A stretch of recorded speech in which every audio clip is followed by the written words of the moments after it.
you should watch Where the Grass is Green before you watch this essay. It's worth your time.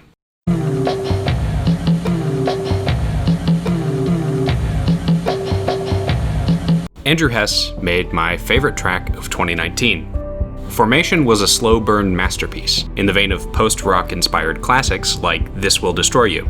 It was successful because of its near-flawless execution in matching visuals to line texture, along with a strong intuition for timing its big moments.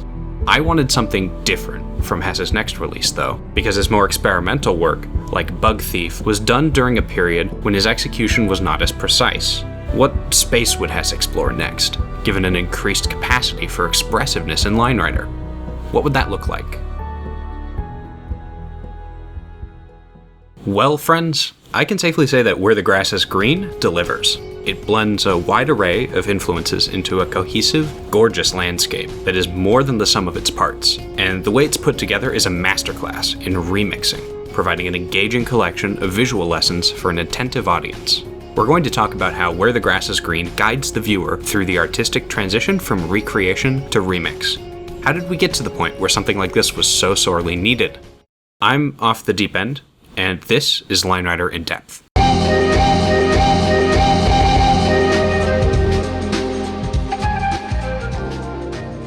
First, let's take a step back and talk about what we actually mean when we talk about the artistic process. Scott McCloud, in Understanding Comics, The Invisible Art, describes it as a path with 6 steps. To varying degrees, an artist will consider the following when making art. First, idea/purpose. What are you communicating? Why are you communicating it? Second, form. What medium will you use to convey that idea? Third, idiom. Is the piece part of a genre endemic to that form? What conventions does it adopt? And which ones does it subvert, ignore, or otherwise approach differently? Fourth, structure. How is the piece arranged? Which bits go where, and why? Fifth, craft. How are those bits constructed? How are the problems that come with actually making the art solved? Sixth, surface. The shiny parts, the parts of the art that are apparent from surface exposure. There's a few things I want you to notice about this structure. Look at how each subsequent item builds on the previous one. A good use of an artistic form is in service of the idea that you want to convey. A good use of your artistic craft is typically in service of the structure of the art that you want to convey. Good surface is built on solid craftsmanship. Good structure is built on genre awareness. You get the idea. McCloud envisions these steps like an apple, with a core idea supporting a shiny exterior. Art compels people for different reasons, but often the stuff that resonates with people works from the center of the apple outwards. Here's the twist. Most people do the exact opposite. They see the surface, and the goal becomes to replicate it without considering everything else that went into the piece. The result is a hollow apple.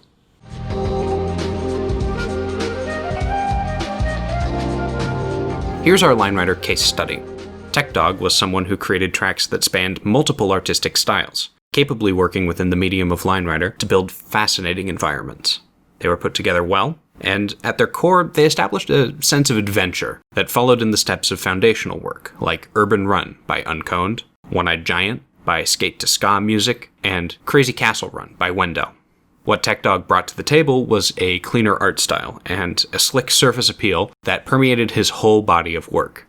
This led to a lot of people attempting to recreate the exact details of his most complex pieces, monumental and transcendental. Few did this with the same exactness as TechDog. One person who did was Joseph Nixon, aka Bless His Cotton Socks. Watch Universal, and you'll see careful replications of every popular scenery track under the sun. Not just monumental, but tracks like Blue YX by Z and Freak, Black Sea by Aqua, and Reality by X612NT13, all of which were copied in various forms by other people as well. Nixon would eventually move past this part of the artistic process and would make a name for himself with his own styles of tracks, which were similarly detail-oriented. Like Nixon, the Line Rider community at large suffered from this surface fascination to an extreme degree, with the frustration of repeatedly trying and failing to replicate the spectacle of Transcendental causing lots of folks to give up Line Rider altogether. They grew hollow apples and found themselves hungry. All of this brings us to Where the Grass is Green. Why have I picked this track specifically? What about it makes me write a whole friggin' essay about the artistic process? Let's dig into that.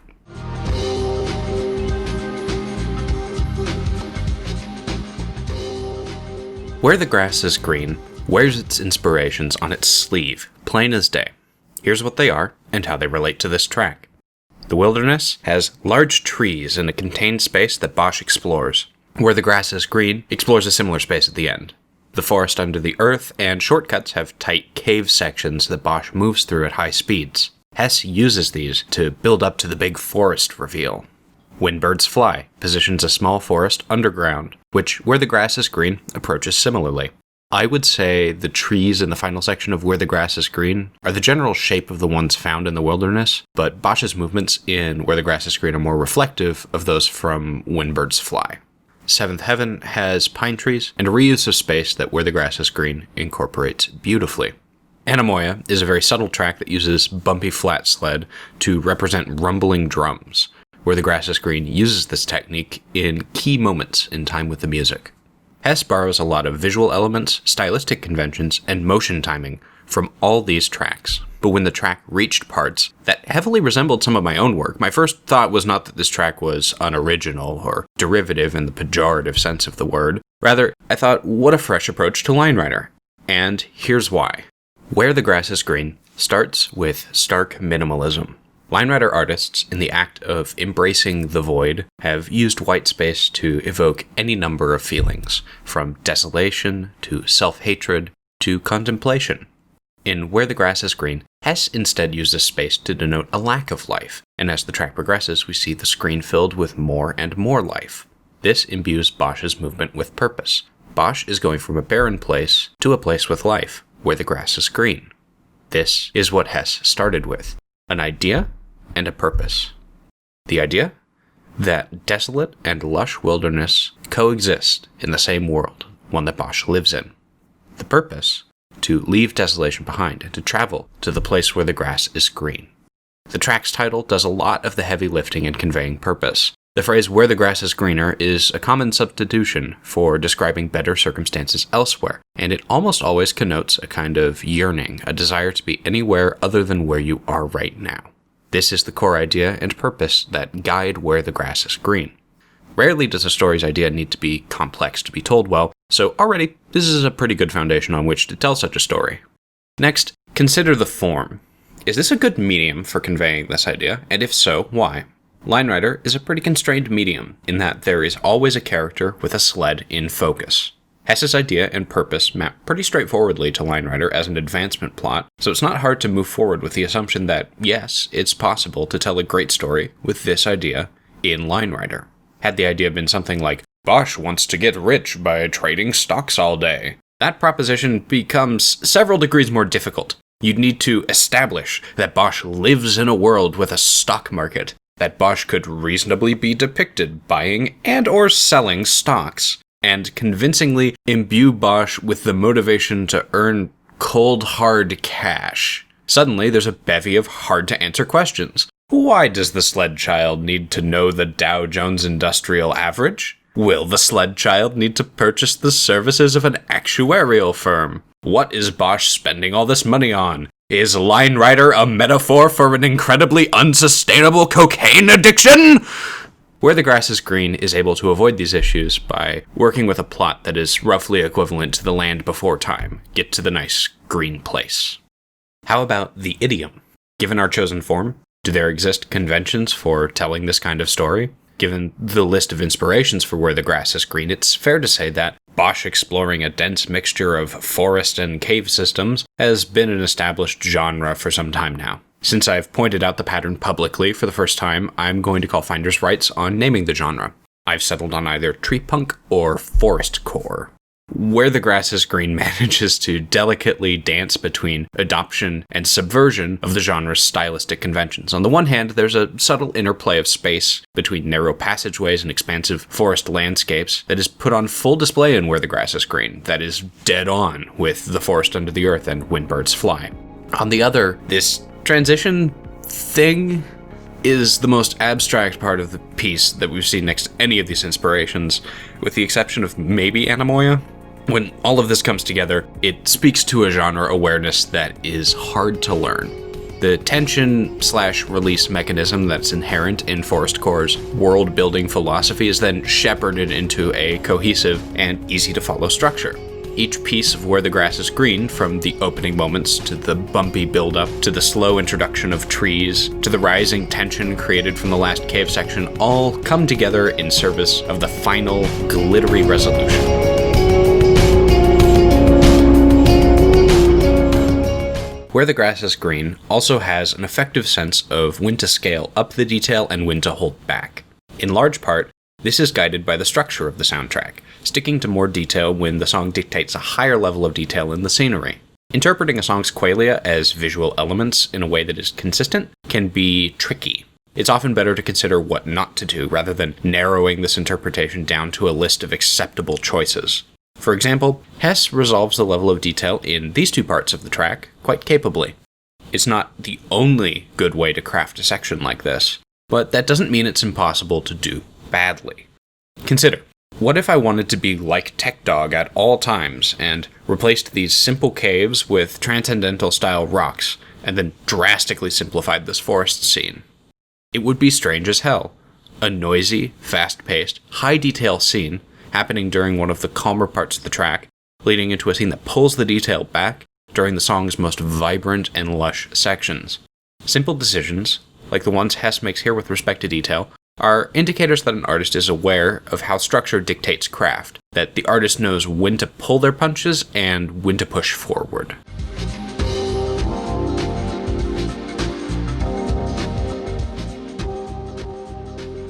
Let's walk back through that entire process.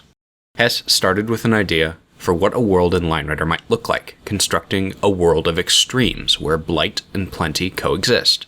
That idea forms the basis for a purpose, to move from the not enough to the all we could ever need. Next, another consideration. Is this a story that can be told effectively in Line Rider? Is this a form that can effectively be used to convey that idea and purpose? I'd say so. The story beats are simple enough to follow with some basic visual guidance. It seems like Hess agreed. From there, we look to existing work. Are there any tracks that can help serve as guideposts for telling this story through this medium? How do we arrange some of those pieces in effective ways? How do we craft those pieces in service of the structure? And finally, does it look good? Astute viewers will notice that we've followed a bit of a path here. Rather than starting with the surface detail of what tracks like Where Birds Fly or Anemoia were able to accomplish, Hess takes a core idea and conveys it by building on existing design patterns. Where the Grass is Green is an apple that was built from the inside out. That's what a good storyteller can do. Take all the pieces and put them together to convey an idea in a compelling way.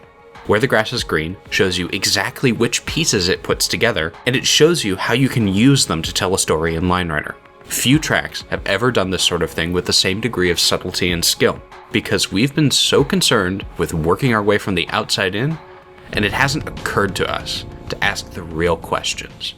What motivates Bosch? What makes them move? How does Bosch maintain a wildly unsustainable cocaine habit? Not every track can or should be like this one, but the questions it answers are ones we should consider asking when we make tracks. Is Bosch exploring? Moving with purpose? The lesson I learned from Where the Grass is Green is that having any answer at all can be such a helpful force in guiding how you make a track. It gives you a foundation for every decision you make, an intention in every element you add.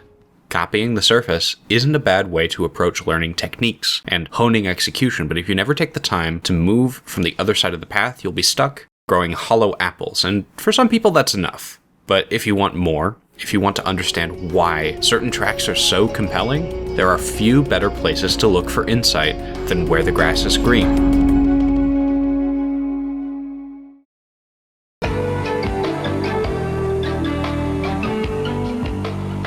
Thanks for watching. You can find Andrew Hess's YouTube channel here. He just released another exciting track, Brain Power, that is absolutely worth a watch. If you enjoyed this video, consider subscribing. Tell us in the comments if there's a video you think we should review in the future. If you want to support us, consider buying us a coffee here.